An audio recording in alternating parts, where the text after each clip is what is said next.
5 things that I avoided during the home buying process that I hope you avoid as well.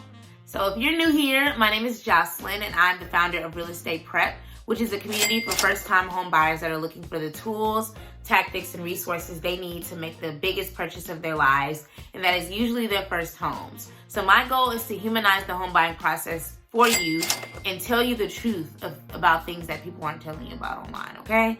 So I don't want to waste no more time. Let's just get into it. 5 things that I avoided during the first-time home buying process that I hope you avoid as well. Number 1 is I avoided new debt.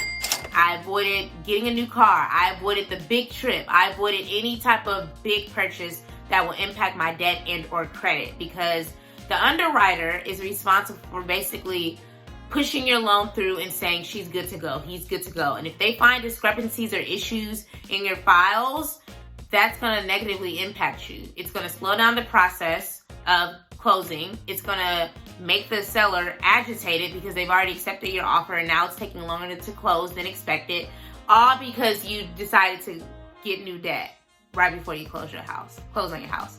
Don't do that. Please don't do that. We want to expedite this process and close at a decent time. Number 2 is switching jobs. So usually it's okay. I'm not a lender. You need to talk to your lender, but usually it's okay to switch a job if it's within the same field of the job that you had. But each lender is very selective about that. They have their own guidelines and rules. So you want to make sure that you ask about that. But don't make a whole career shift. Do not leave engineering and go to marketing. That's going to be a red flag. And they're going to flag that on your account. You know, they're going to flag that on your file. And it could potentially impact you, closing on your house. And we don't want that. So try not to move on to a new job or quit your job until you close. I just personally recommend that because anything can go wrong and they can see that as a risk. You're now risky because you're moving around too much. Number 3 is to avoid moving money around. So this was an issue that I actually had. So I have a few different accounts just because I need my money to be separated. And I had made a large sort of withdrawal from one account and put it into another account.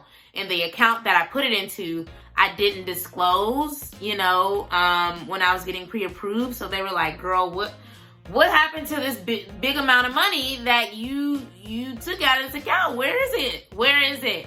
My underwriter called, where's the money? Literally. And I had to explain to her like, oh, I'm so sorry. I put it in this account and I realized that she didn't have any type of statements from that account. So she was like, okay, girl, please send me the last 3 months of the statements for this so I can validate it, because we don't know what you're doing with your money. You know what you're doing, but if you didn't share those accounts with me, then I'm gonna raise a red flag, and I don't want to do that. Everything else is squeaky clean. So try not to move a bunch of money around if you can within your accounts, because all it does is make it confusing for the underwriter, and their goal should be able to hand over your file and say she's good to go, clear to close. Number 4 is to avoid making large purchases. So that can be, again, a big trip. That can be some big thing that you didn't even realize was a big thing, like a TV, and it is a big thing. Try to avoid super large purchases because we just don't want that to impact, the money that you should be saving for your down payment. Well, for your down payment and your closing and any other expenses that you have. You're going to need that money for those things. So try to avoid any, large purchases, because you want to make sure that you have money readily available for all things associated with closing on your home and moving into your home. Number 5 is to avoid buying anything for the house until you've closed, until you have the keys in your hand, until you've signed all of those documents at the title company. Please avoid buying furniture. This was not something I did. I learned from other people's examples not to buy anything for the house until you have the keys, because anything can go wrong. The inspection report can come back bad. The house can be appraised for much lower than you thought. The seller can pull out. Anything can go wrong, and you've already bought this super exciting furniture and stuff for your house, and it's not even yours. It's no longer yours. So please, please, please avoid buying anything for the house until you have your keys in your hand. So just to recap this process, 5 things that I avoided, 5 home buyer mistakes that I avoided through the process that I hope you do as well, is to, number 1, avoid new debt. Do not take on any new debt. No new credit cards, no new car, no new none of that, okay? Number 2 is to avoid switching jobs. Again, my lender was okay with a job switch as long as it was within the same field, but every lender is different. You want to make sure that you adhere to the rules and the guidelines of your lender that you're working with. Number 3 is to avoid moving a bunch of money around all the time. All that does is slow down the underwriting process and make it confusing for the underwriter to push your file through and allow you to be cleared to close. Number 4 is to avoid making large purchases, because you need to be saving that money for all things associated with closing and moving into your house.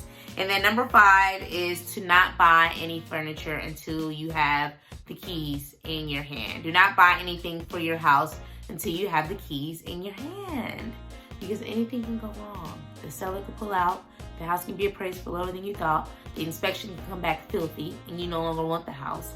Like, don't buy anything for the house until you have the keys. Please don't buy anything for the house until you have the keys. So those are the 5 things I avoided. If you made it to the end of this video, say I made it, and comment below in the description. Not in the description.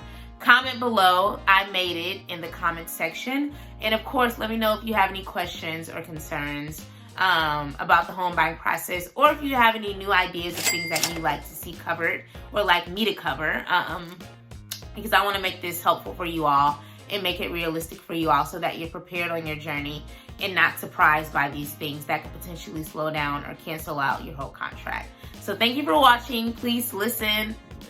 Please like, comment, and subscribe. Please share with a friend if you know first-time home buyers. If you're not quite ready and you know friends that are, please share this with them. I want to make sure that people have access to this information and that they're prepared for the process as much as possible. So again, thank you for watching, and I will see you on the next video.